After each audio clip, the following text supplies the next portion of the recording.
I suppose so long as human beings being what they are and the society is what it is, there are certainly bound to be certain things which are right and certain conduct which is right, certain conduct which is not right. I don't think anybody would contribute to the proposition that corruption is right from any point of view. Let me tell you. Somebody who is sitting in a public office making money using his office. Let me tell you. Yep. See, you're calling it corruption. I have had the unfortunate privilege of sometimes moving closely with the people whom you consider corrupt, okay? All right. And you will be amazed. You will be amazed. And initially it was shocking to me, but when I really look through them, I see the reasoning. They don't think they're corrupt. I'll tell you. They don't think they're corrupt, they just say, everybody would do the same thing. I got the opportunity, they don't have the opportunity. So they're only complaining that they don't have the opportunity. So what is corruption, what is not corruption itself is not defined. I'm not trying to give an escape route for all these people who are doing horrible things to the nation. So the only thing that can fix this country in terms of corruption is, we need people who have a huge passion for this nation, okay? So right now, we need somebody who is capable and who has great passion for this nation. That is the only way, it is not all problems will be fixed. That is the only way we start moving towards a solution. Right now, we are heading for a big problem because what holds a nation together, everybody must understand. If you want to run a nation, whatever the nation, you must understand what is it that binds the people. There is some passion, because nation is just an idea. It is not a reality, let's understand this. Nation is just an idea. What is it that binds all the people as one nation? That idea and that passion has to be constantly strengthened. If you constantly keep weakening it and then try to hold the nation together, you will not succeed. This is the time. This generation of people have this responsibility that if we do not change the trajectory of this nation the way it's going right now, there will be no one India in another 50 years' time. It may not take 50 years. But then how does this generation do it? See, how is not one aspect alone, there are many aspects to it.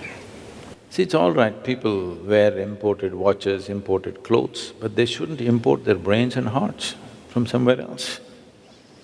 It's very important and that is happening in the form of our education, in the way we're culturing ourselves. There is nothing wrong with anything that comes from outside the country. We must take the best that comes from everywhere from the world. That is the nature of any evolving, growing society. But at the same time, what holds us together as a nation should not be sacrificed. If you sacrifice that, you won't be able to hold it together. People will not stay together. You know, you can't hold 3, 4 brothers together.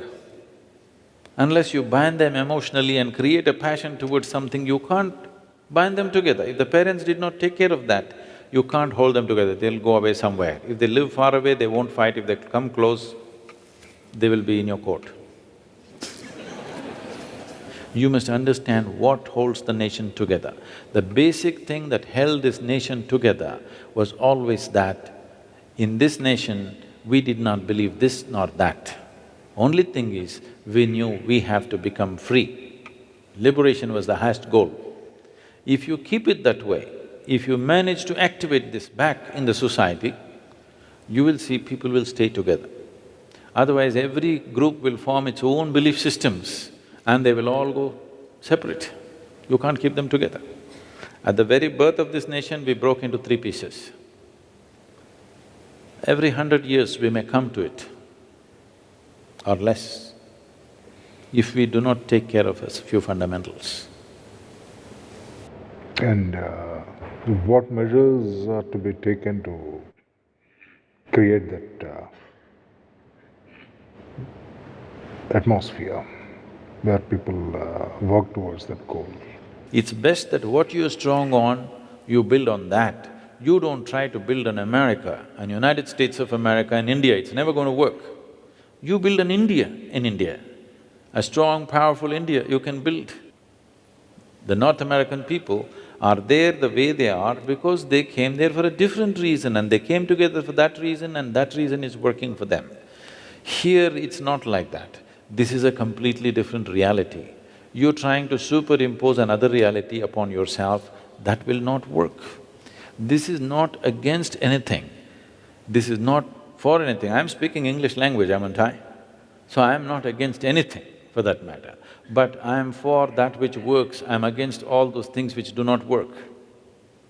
Why do you want to invest time and life and people's lives in things that do not work?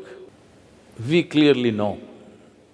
From my experience of working with the village, being in the villages, I clearly know at least 50 to 55% of the people, their existence is like cattle, not like human beings, the quality of life, okay? They're somehow managing, so we think they're okay.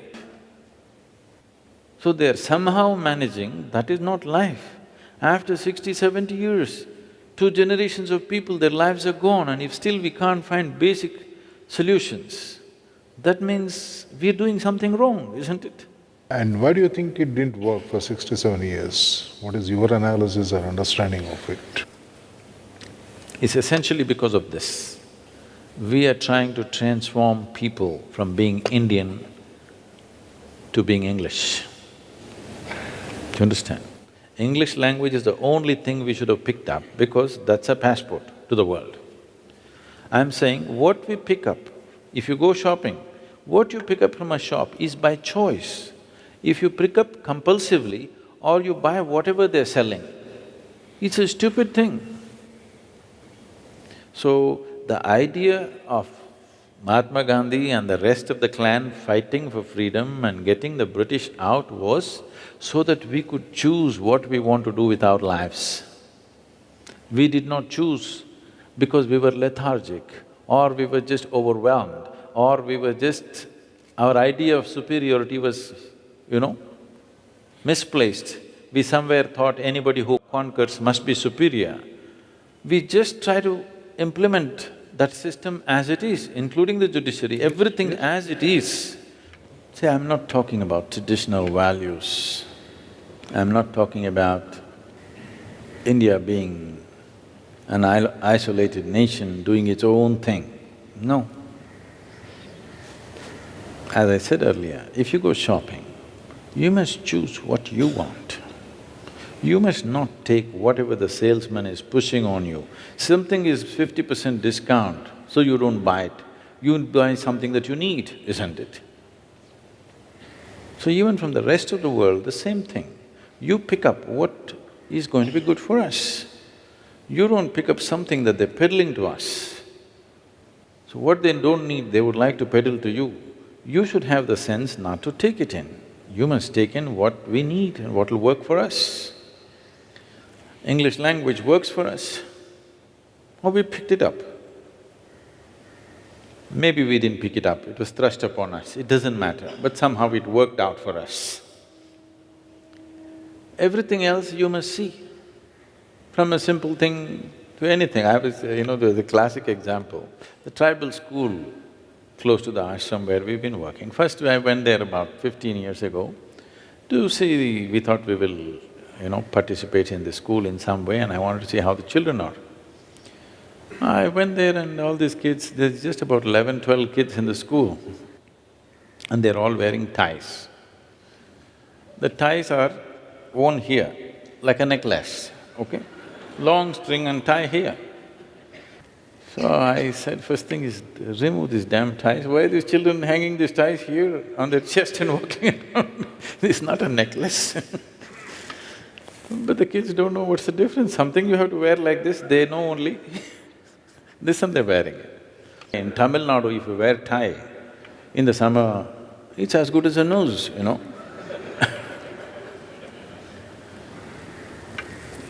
So I'm saying from something so simple, what food to eat, what is comfortable in tropical weather, what is the best thing to eat, what is the best thing to wear, is something that we have to look at, isn't it?